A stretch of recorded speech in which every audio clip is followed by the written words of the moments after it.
마태복음 19장 16절부터 26절까지 하나님의 말씀을 제가 읽겠습니다. 어떤 사람이 주께 와서 이르되 선생님이여 내가 무슨 선한 일을 하여야 영생을 얻으리이까? 예수께서 이르시되 어찌하여 선한 일을 내게 묻느냐? 선한 이는 오직 한 분이시니라. 네가 생명에 들어가려면 계명들을 지키라. 이르되 어느 계명이오니까?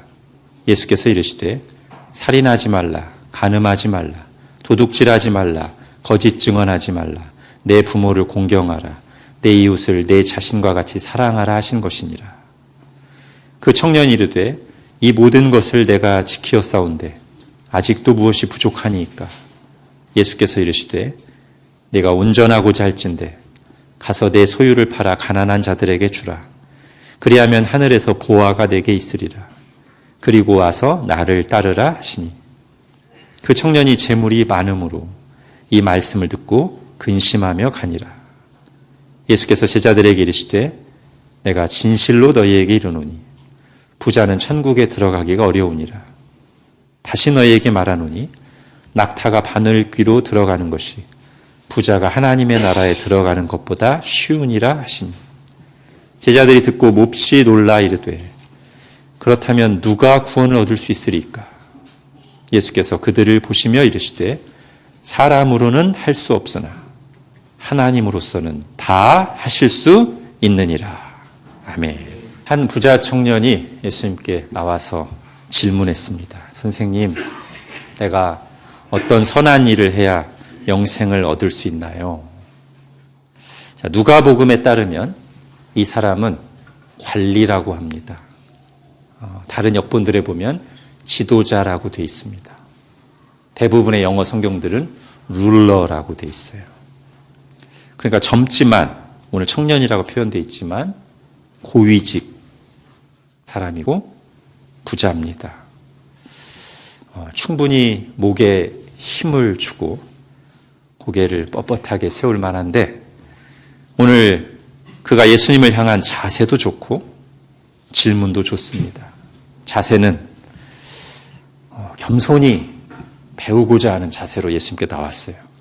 다른 많은 사람들처럼 시험하려고 예수님을 나온 게 아니라 정말 들으려고 나왔습니다. 질문이 좋다는 것은 어떻게 하면 돈을 많이 벌 수 있는지, 어떻게 하면 성공할 수 있는지 이런 질문이 아니라 영생의 길을 여쭈었습니다.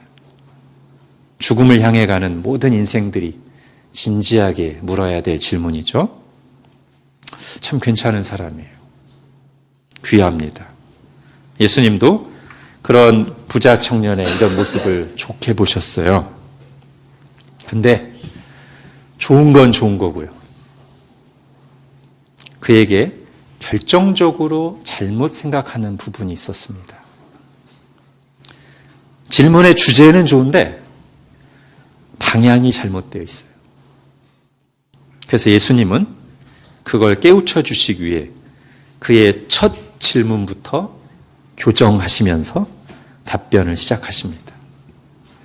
즉 부자 청년이 내가 무슨 선한 일을 하여야 영생을 얻으리까? 라고 물었을 때 예수님의 대답은 무엇입니까? 17절을 보십시오. 예수께서 이르시되 어찌하여 선한 일을 내게 묻느냐?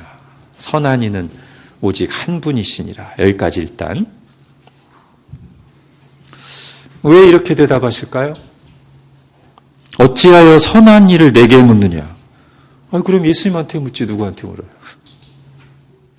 오직 선한 이는 오직 한 분, 이제 하나님을 가리키는 거겠죠? 오직 한 분이시니라.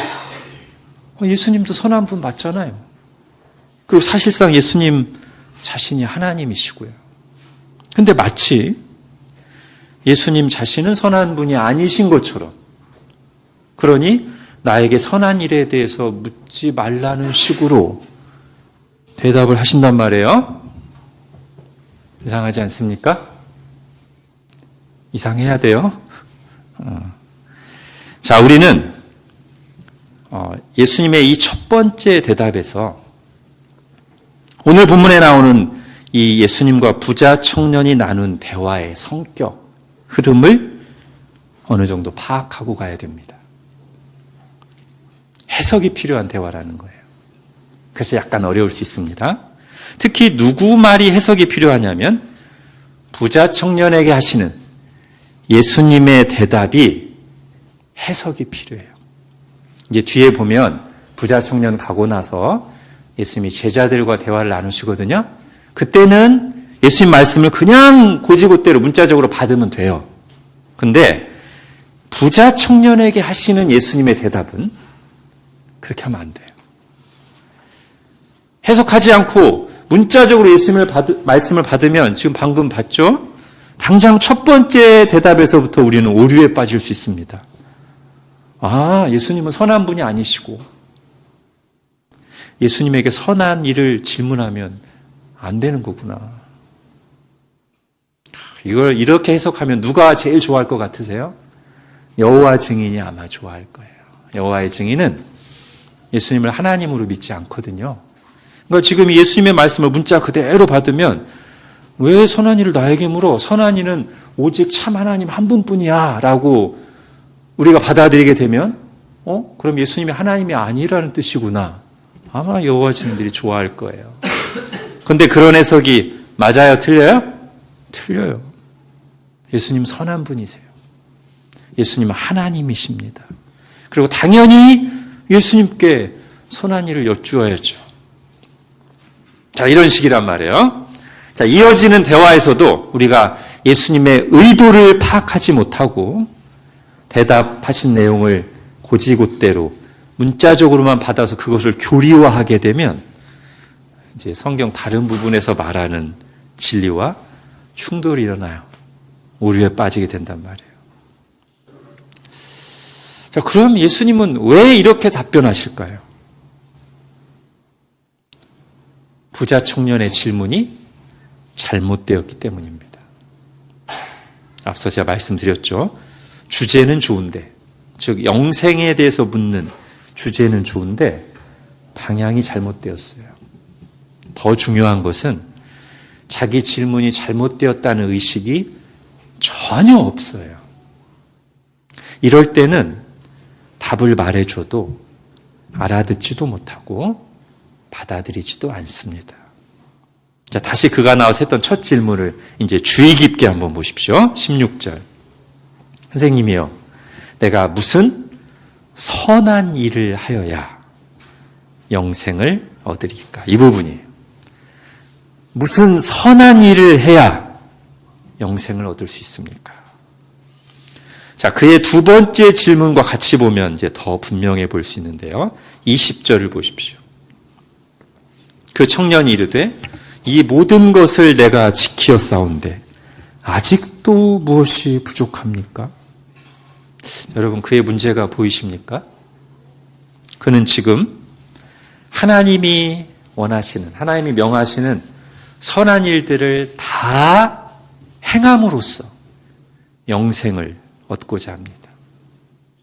특히 자기 자신에 대해서 지금 어떻게 생각하고 있냐면 지금까지 내가 열심히 잘 지켜왔고 이제 이 영생을 확실하게 하기 위한 플러스 알파를 마저 채움으로써 영생을 얻기 위한 그의 선한 인생 여정을 완성하려고 하고 있다는 거예요.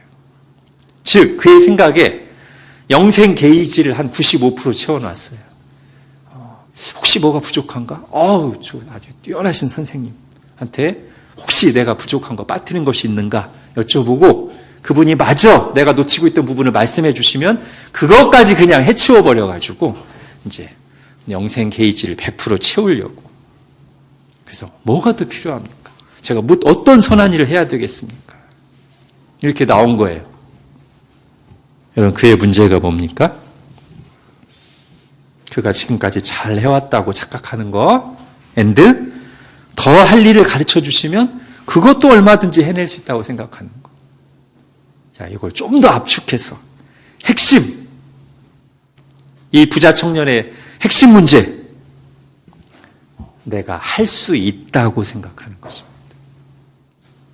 자, 오늘 본문의 결론부에 나오는 예수님의 대답을 보면 이게 더 분명해지는데요.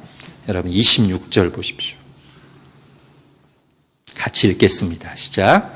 예수께서 그들을 보시며 이르시되 사람으로는 할 수 없으나 하나님으로서는 다 하실 수 있느니라. 자, 예수님이 분명히 말씀하십니다. 사람으로는 할 수 없다. 자, 이걸 깨달아야만, 그리고 이걸 인정해야만 그 다음 문장으로 갈 수 있어요. 뭐요? 근데 하나님은 사람이 할 수 없는 일을 하실 수 있다. 그렇게 자신의 연약함과 죄인됨을 깨닫고 하나님 앞에 두 손 들고 나가야 돼요. 근데 지금 청년은 어떤 마음으로 나왔다? 나는 할 수 있다. I can do it. 선한 일을 말씀만 하시면 다 지킬 수 있다.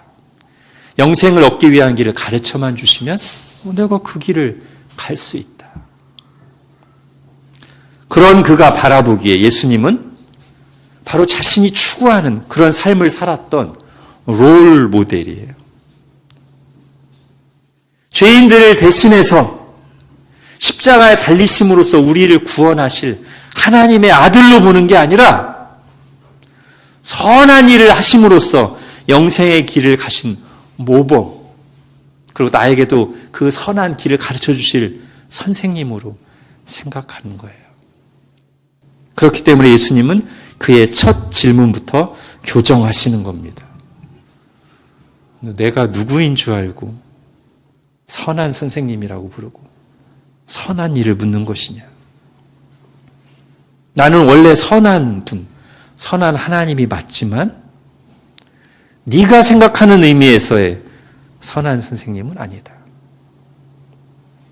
나는 영생을 주러, 영생의 길을 보여주러 온 구원자 맞지만 네가 생각하는 방식으로 영생을 주러 온 것은 아니다.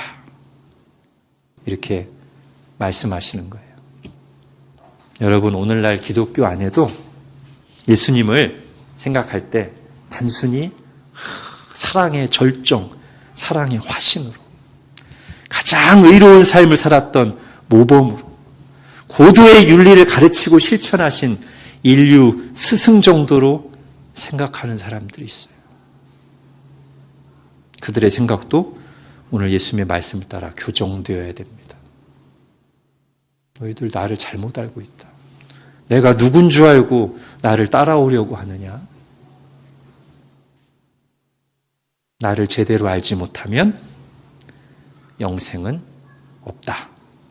말씀하시는 거예요.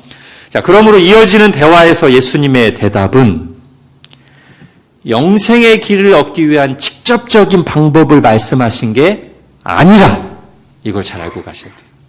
아니라 자기가 할 수 있다고 생각하는 부자 청년을 깨우치시기 위한 대답이다.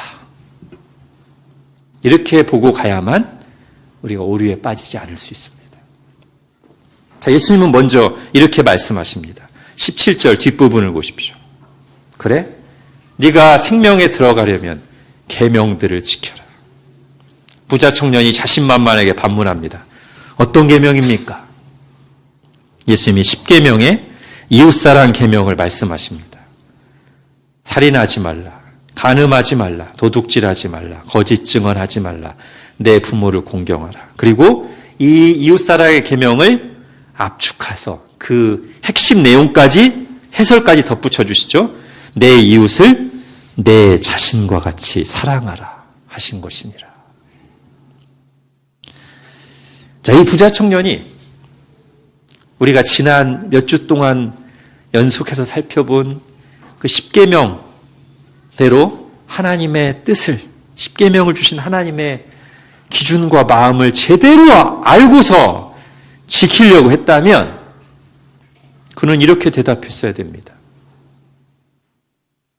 선생님, 저도 10계명을 비롯한 하나님의 율법이 옳은 줄을 알고 그렇게 살아보려 몸부림쳤지만 오히려 그럴수록 제 속에 하나님의 법이 아닌 죄악의 욕망을 따라 살려는 모습이 있음을 발견했습니다. 죄인을 불쌍히 여기시고 구원의 길을 가르쳐 주소서. 누구처럼? 로마서 7장의 바울의 고백처럼. 여러분 핸드아웃에 로마서 7장 같이 읽겠습니다. 시작. 내가 원하는 바 선은 행하지 아니하고 도리어 원하지 아니하는 바 악을 행하는도다.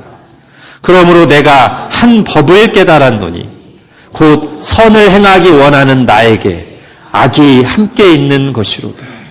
오라, 나는 곤고한 사람이로다. 이 사망의 몸에서 누가 나를 건져내랴. 지난 10주간 10계명을 이제 자세히 풀어서 말씀을 전하고 나눴는데요. 간간히 우리 교우들로부터 피드백이 있었습니다. 말씀을 통해서 10계명이 단순히 그 조항에 나오는, 그 문장에 나오는 금지 조항만이 아니라 그거보다 훨씬 깊고 넓은 총체적인 하나님의 뜻이라는 것을 깨달았다는 피드백들도 있었고, 또 한편으로는 우리가 온전히 지킬 수 없는 적나라한 말씀 적용에 마음이 무겁고 부담된다는 반응들도 있었습니다. 기도하면서 말씀을 준비하고 전한 사람으로서 감사했습니다. 그게 바른 반응입니다. 즉 말씀을 딱 들을 때 10계명을 제대로 들었다면 하나님의 뜻을 깨달아 감사하면서 맞아, 그게 맞지, 그렇게 살아야 되지 하고자 하는 마음과 동시에 그렇게 살지 못했던, 또 살아가려고 할 때 참 부딪히는 우리 자신의 연약함과 죄성을 인정하고 고백하고 회개하며 하나님의 은혜를 구하고 의지하는 마음이 든다면 이 말씀을 바르게 듣고 적용하고 있는 거예요. 여러분, 오늘 요리문답도 10계명을 마무리하면서 이렇게 가르칩니다. 여러분 핸드아웃에 82문, 제가 문을 읽고 답을 같이 읽을게요. 하나님의 계명을 완전히 지킬 수 있는 사람이 있습니까? 타락한 이후 한낱 사람으로서는 이 세상에 살 동안에 하나님의 계명들을 완전히 지킬 수 없고 오히려 생각과 말과 행위로 날마다 범합니다. 그렇기 때문에 하나님의 말씀을 바르게 깨닫고 그것이 옳음을 인정하며 진지하게 지키며 살려 하는 사람들은, 만일 하나님께서 이 10계명을 온전히 지켰느냐만을 가지고 나를 바라보시고 평가하신다면 나는 두렵고 떨림으로 이렇게 고백할 수밖에 없습니다. 주여, 나를 떠나소서. 나는 죄인이로소이다. 여러분, 오늘 대화에서 10계명을 지키라는 예수님의 말씀에 부자 청년이 이렇게 반응했더라면 이후 대화 내용이 오늘 성경에 기록한 것과 달랐을 것입니다. 주님께서는 직접 답을 주셨을 거예요. 그러나 부자 청년의 대답은 그게 아니었습니다. 20절을 다시 보십시오. 그 청년이 이르되 이 모든 것을 내가 지키었사온데 아직도 무엇이 부족합니까? 자, 이 사람이 나쁜 짓을 하지 않고 율법을 지키려고 애썼던 것은 귀해요.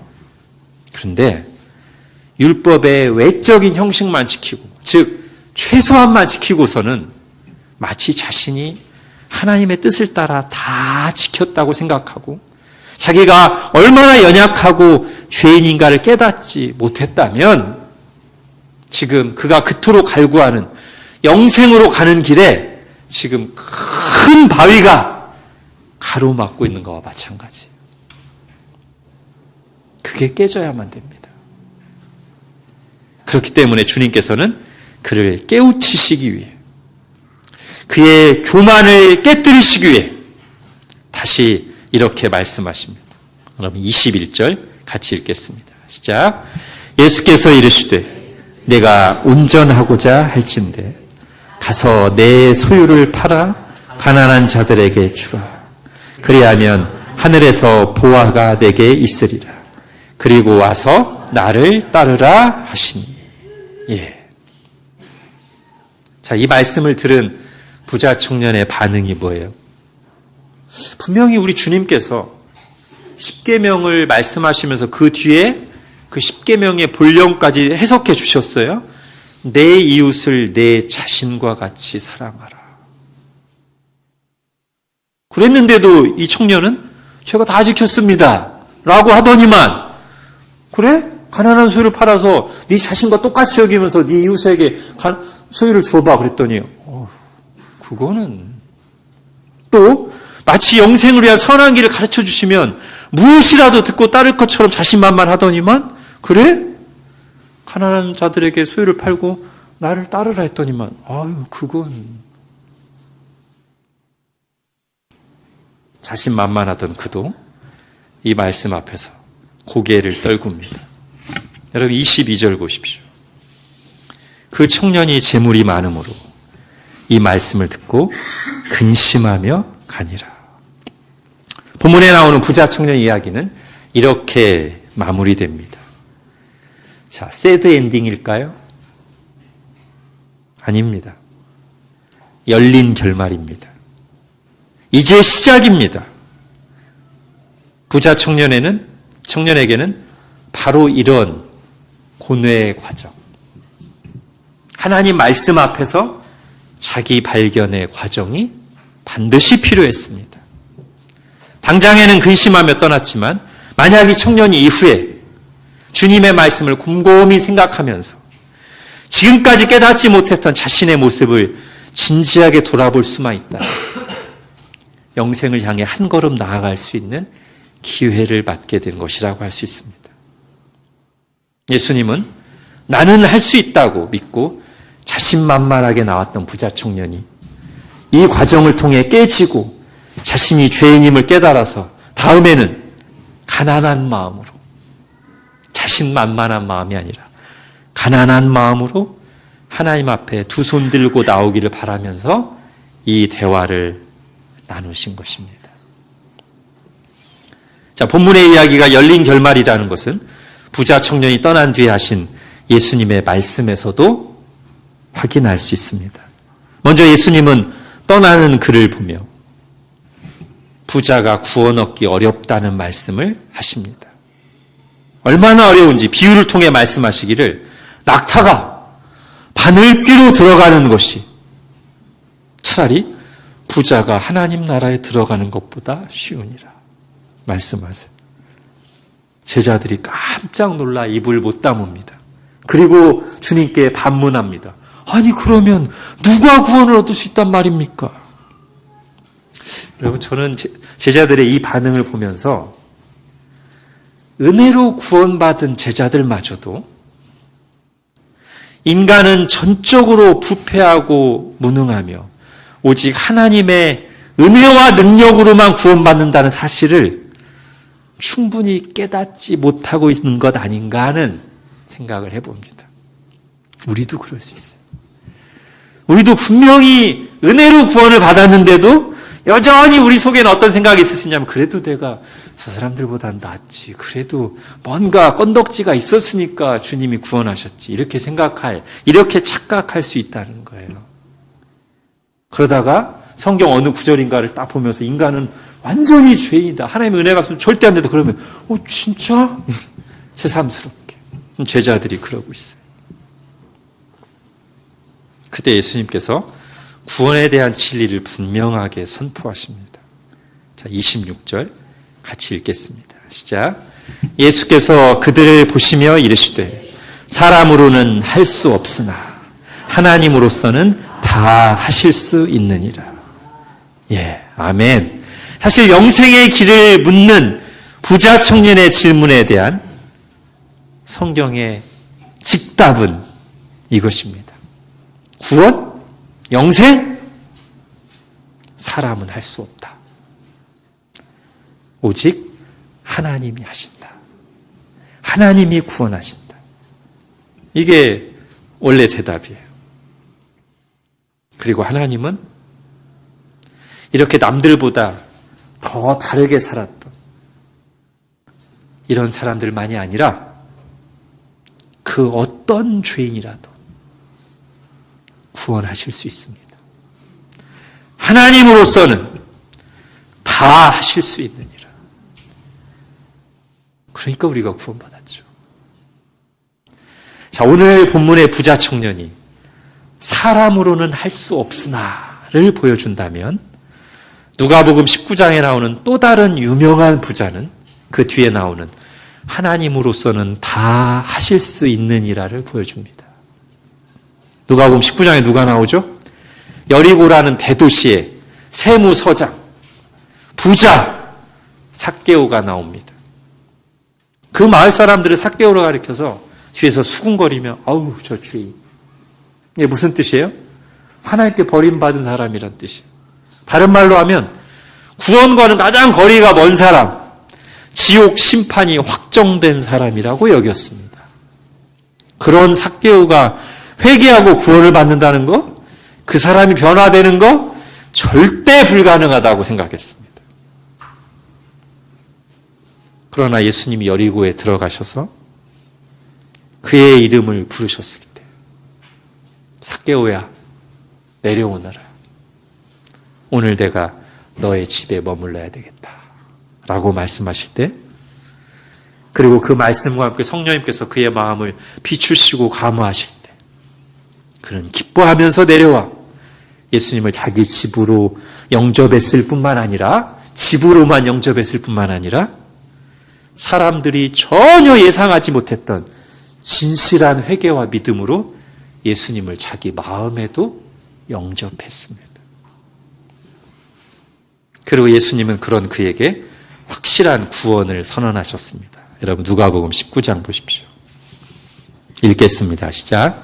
예수께서 이르시되 오늘 구원이 이 집에 이르렀으니 이 사람도 아브라함의 자손이미로다. 인자가 온 것은 잃어버린 자를 찾아 구원하려 함이니라. 아멘.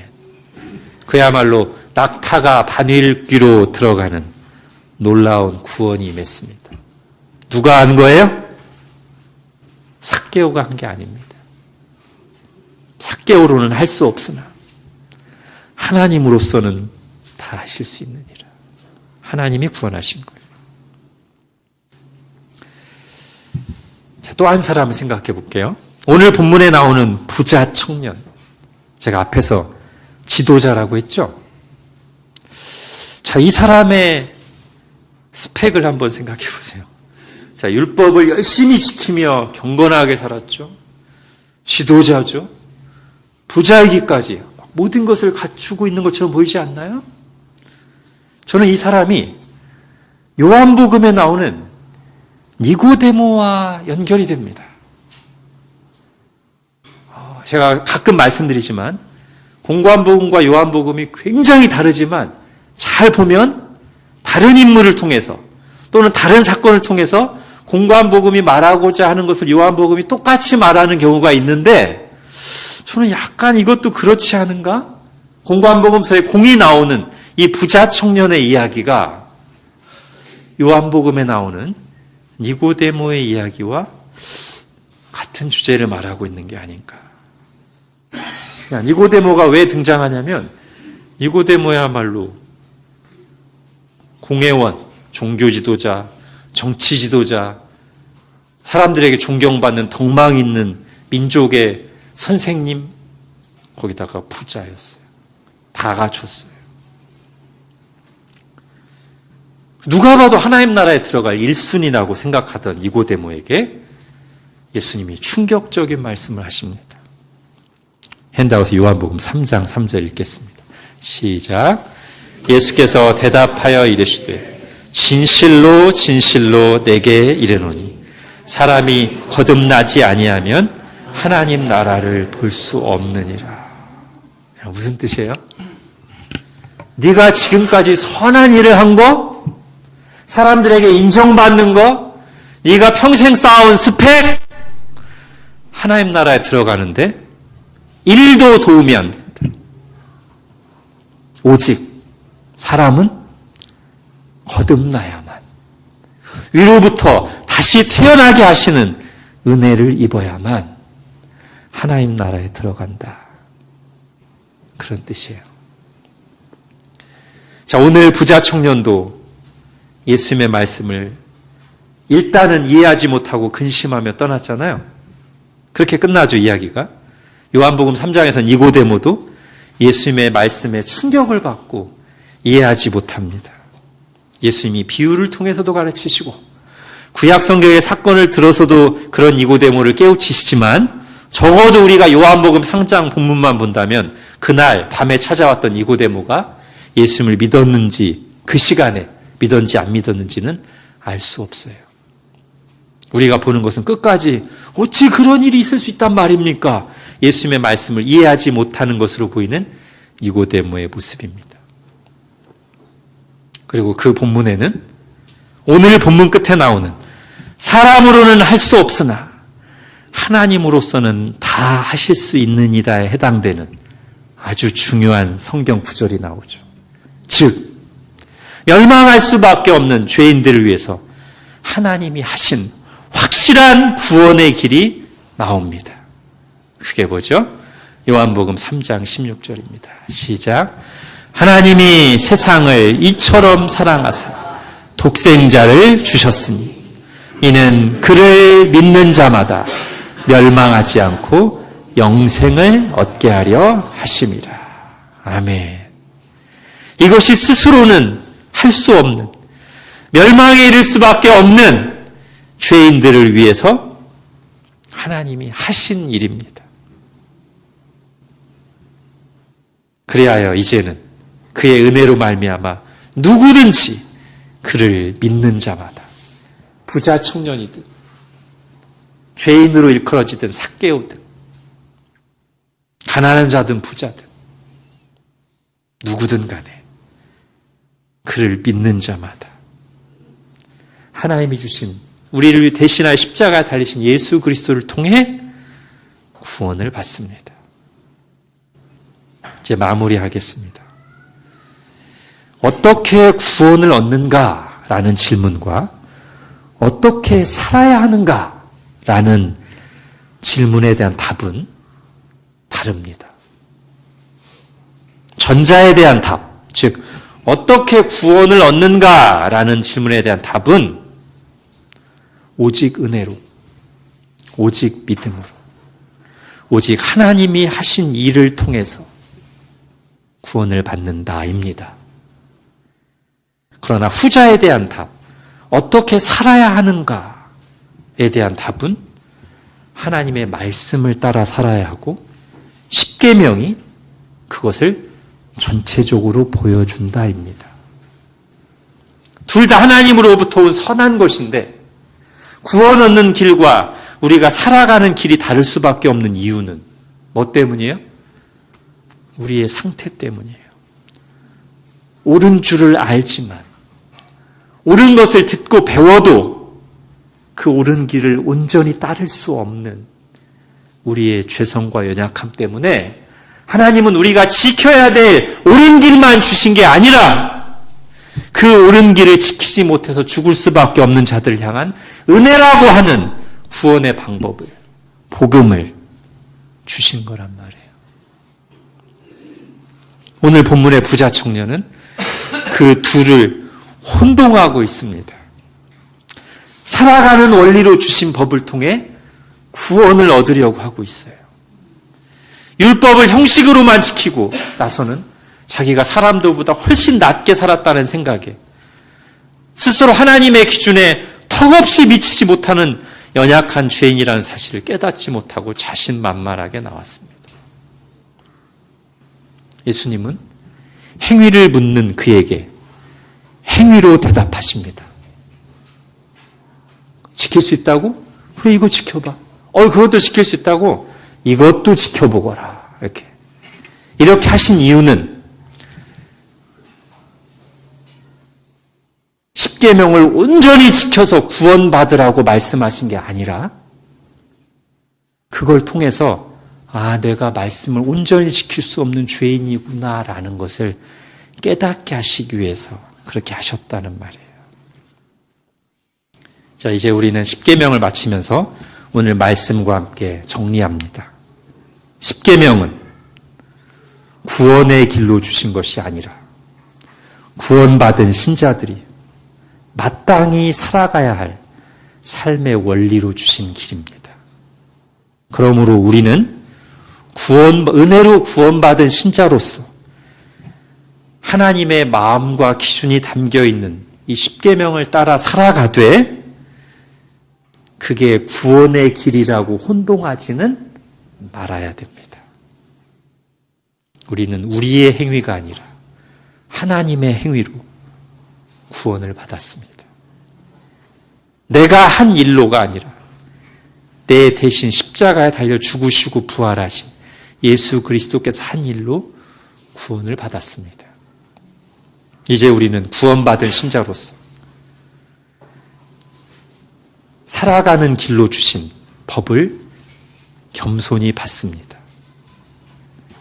구원받은 것이 전적으로 하나님의 은혜로 된 것과 마찬가지로 하나님의 말씀을 지키며 변화되는 일 역시도 매일매일 하나님의 은혜가 없으면 안 된다는 사실을 절실하게 하나님의 은혜가 필요하다는 사실을 고백하면서 십계명을 지키는 길을 한 걸음 한 걸음 내딛습니다.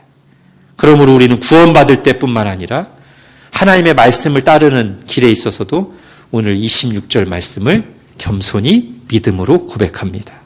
우리 26절 같이 읽겠습니다. 시작. 예수께서 그들을 보시며 이르시되 사람으로는 할 수 없으나 하나님으로서는 다 하실 수 있느니라. 아멘. 기도하겠습니다. 하나님, 오늘 다시 한번 주님과 부자 청년 사이에 나눈 대화 속에서 영생의 길을 듣습니다. 영생의 길은 부자 청년이 착각한 것과 같이 우리가 우리의 능력으로 하나님이 제시하신 기준을 그 선한 길을 다 지켜서 얻는 것이 아니라 그것은 우리의 죄성과 연약함 때문에 100% 불가능하므로 그걸 아시는 하나님께서 주신 은혜라는 방법, 복음이라는 길을 통해서 구원 얻는다는 사실을 다시 한번 듣습니다.